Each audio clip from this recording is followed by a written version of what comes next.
Oui, bonjour Jean-François. Donc j'avais fait un message à Florian Philippot et maintenant je vais faire un petit message à Virginie Joron. Donc c'est une personne qui veut vraiment bien faire. Vous êtes une personne qui veut bien faire, on le ressent. Par contre, je pense que vous manquez un peu d'expérience de la nature humaine. Et c'est pourquoi vous tournez en rond en fait, dans vos pensées, dans vos remarques, dans vos réflexions, dans vos actions. Vous ne pouvez pas être efficace dans ce que vous faites si vous ne comprenez pas comment fonctionne le cerveau des personnes que vous avez face à vous. Alors j'ai pris des notes parce qu'il y en a beaucoup, hein. Je vais vous donner un petit exemple. Le logo viande française dans le supermarché. Sur une viande né en Espagne, élevé en Espagne, abattu en Espagne, conditionné en Espagne. Avec dans les supermarchés un grand logo, magnifique logo, viande française. Tout le monde s'offusque. Mais il suffit de se renseigner un peu pour savoir que le logo viande française est une marque. Et en fait, la réglementation européenne est simplement la suivante. Lorsque vous vendez de la viande d'importation, en compensation, vous vous devez de faire la promotion de la viande française, donc de la marque viande française. Donc il vous faut, vous êtes obligé d'imposer le logo viande française sur l'emballage pour compenser le fait que vous vendiez de la viande non française. Voilà comment fonctionne le cerveau de vos interlocuteurs. Ça paraît aberrant, je sais, mais c'est la réalité. Vous pouvez vérifier.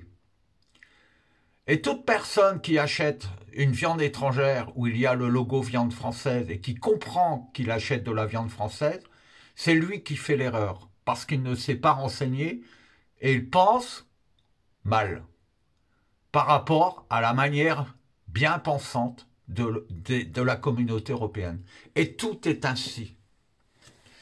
J'ai d'autres exemples. Quand l'État aujourd'hui vous parle de souveraineté alimentaire, tout le monde comprend qu'il veut défendre nos agriculteurs. En fait, il indique simplement que l'État français va se débrouiller pour être le plus autonome possible au niveau de l'approvisionnement de l'alimentation en France. Et que la manière le plus sécurisée de le faire, c'est de faire appel à des grands groupes étrangers et de ne plus dépendre des petits agriculteurs français et donc d'acquérir ainsi une souveraineté alimentaire. Je sais que ça paraît tordu, mais ce n'est pas moi qui ai l'esprit tordu. Ce sont eux. D'accord? Si vous ne comprenez pas ce genre de manipulation, vous n'êtes pas à votre place et vous ne pourrez jamais rien faire. J'en ai d'autres.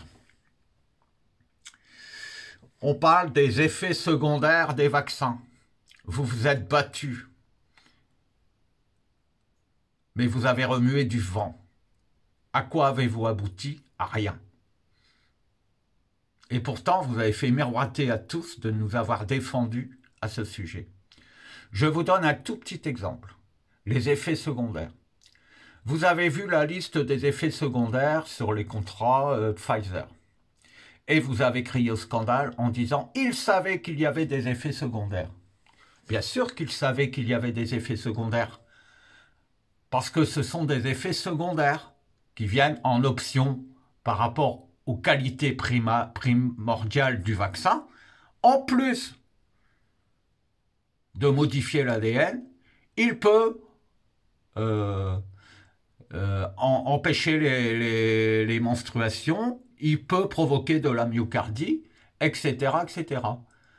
Qui vous dit dans les contrats qu'il n'est pas dans l'intérêt, que le but recherché, ce n'est pas justement de nuire aux humains?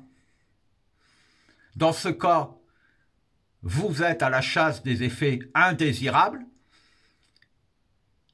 alors que parle d'effets secondaires, potentiel. Donc Pfizer signale que peut-être que ça permettra de dérégler les cycles menstruels des femmes, mais je n'en suis pas certain. Voyez-vous? Il n'était pas sûr de cette performance. Et c'est pourquoi M. Véran peut annoncer extrêmement clairement que ce vaccin ne provoque absolument aucun effet indésirable, puisque tous les effets secondaires sont connus et ils sont désirés par ceux qui nous les injectent. Voyez-vous où il faut aller maintenant?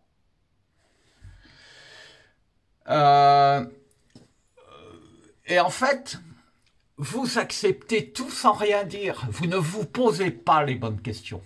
Vous ne vous posez pas les bonnes questions. Je vous donne d'autres exemples. Lorsque l'Europe dit « nous allons aider les agriculteurs » et en plus des subventions européennes, nous allons nous débrouiller pour pouvoir débloquer des capitaux privés. Alors, premièrement, ce n'est pas du tout ce que demandent les agriculteurs, mais en plus, ça ne veut pas dire que l'Europe va s'occuper de trouver des financements aux agriculteurs. Ça veut dire que l'Europe va lancer un appel d'offres pour que les grands groupes financiers aient la possibilité d'investir dans les fermes et donc de les capter financièrement. C'est un placement financier que l'Europe permet de faire aux oligarques. C'est tout. Voyez-vous? Est-ce que vous comprenez? Un autre point qui est très simple à comprendre également, et je vous assure que tout est comme ça. Quand une loi est faite et que vous remarquez que le ministre fait l'inverse de ce qu'il a dit, ça n'est pas qu'il fait l'inverse de ce qu'il a dit. Ça veut dire que c'est vous qui avez interprété l'inverse de ce qu'il voulait vraiment dire. Parce que vous prenez les mots au premier degré. Mais eux, ce sont des magiciens des mots. Et c'est là-dessus que vous devriez travailler. Et j'irai encore plus loin.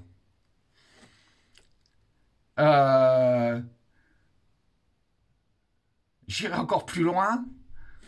J'ai vu une petite vidéo où vous vous plaignez du fait que l'Europe nous explique qu'ils veulent réduire le cheptel bovin. Ils veulent réduire le cheptel bovin. D'accord? Et vous vous étonnez qu'ensuite, ils passent des accords avec le Chili ou d'autres pays pour importer de la viande bovine. Mais en fait, là encore, vous n'avez pas compris. Lorsque l'Europe parle de cheptel bovin, savez-vous de quoi il parle? Il parle de vous-même, il parle de nous. Le cheptel bovin, c'est nous. D'accord? Bovin, c'est le bon sang, c'est-à-dire le sang pur, celui qui n'a pas encore été modifié, celui qui n'a pas encore été empoisonné. Et lorsque l'Europe vous déclare qu'il doit réduire le cheptel bovin, c'est simplement parce qu'ils veulent réduire le nombre d'humains non injectés ou non pollués génétiquement. D'accord?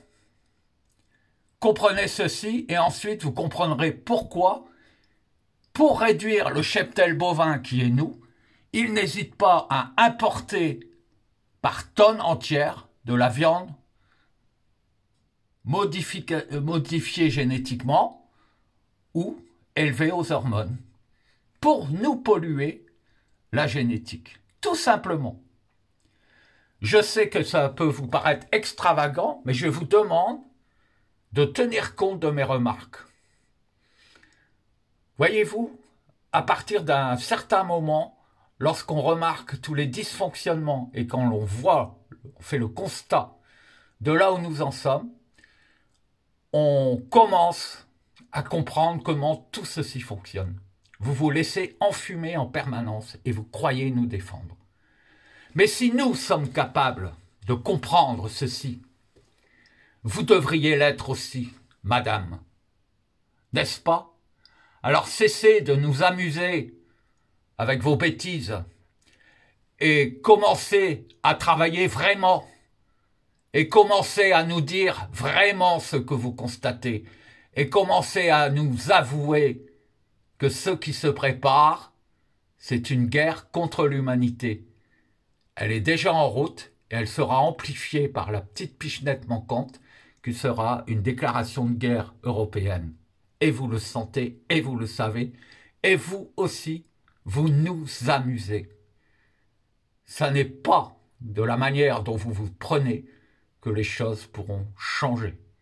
Non, vous ne pourrez sauver le monde si vous ne comprenez pas qui et quel ennemi vous avez face à vous, madame. Vous êtes bien jeune encore. Au revoir.